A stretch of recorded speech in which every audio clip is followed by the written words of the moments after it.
Hello, this is Alex Handloff from Mountain Studies Institute. I'm here in Silverton, Colorado, and there is a windstorm coming through. It is so breezy, you can see it here in the flags. We're here for the Hard Rock 100 endurance race, not to see the runners finish, but to talk to folks about forests and fire. Let's go.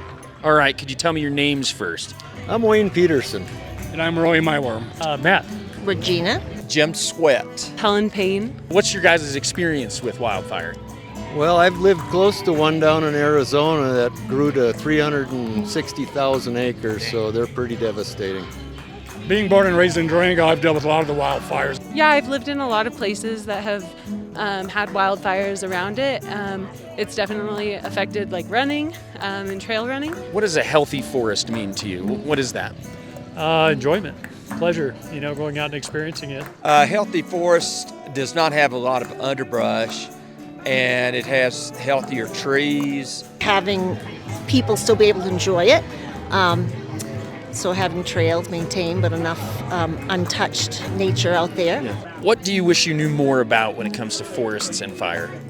How to prevent fires that are harmful, but how to live with ones that we need to have. Mitigation. Yeah. We got to make the forest healthy. Yeah. I guess how to manage it, when you're out there in the environment, so you don't create the problem. Maybe better ways to prevent and control. Yeah, how do you increase heterogeneity in fire regimes?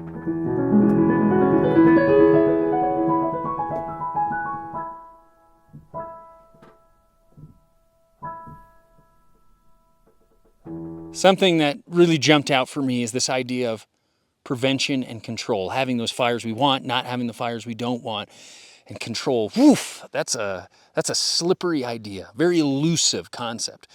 Just think, 100 years ago, we thought we had control over all fires. We tried to suppress all of them, and the long-term results were catastrophic. 300 years ago, we used to think witches controlled the weather, and now we know that hurricanes and other forces of nature are just that. It's up to us to constantly accept that illusion of control. I'm not saying that nothing is in our power, but control? I can't even control my reactions at family dinner during Thanksgiving. How on earth would we think to be able to control something like fire? So, instead of this idea of how to control or finding more ways to control, we need to find more ways to accept, to learn, and live with the way things are. Just like at family dinner. Just one more thing.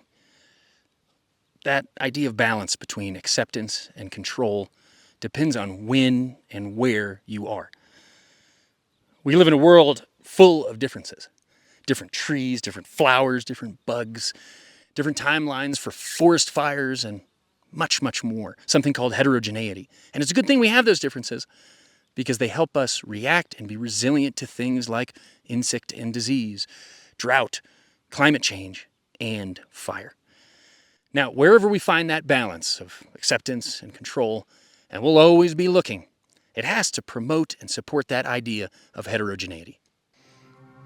Thank you for watching this episode of the Forest and Fire Learning Series. In the Silverton area, you can join the monthly meetings of the Four Rivers Resilient Forest Collaborative. To know more, head to mountainstudies.org/fire. Have you ever walked on hot coals?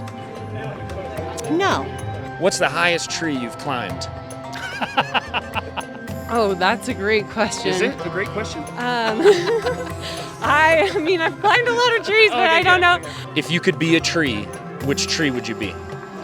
I would be a pine tree. Are you always dressed like this? A lot of times, yes. Yeah. Most of the time,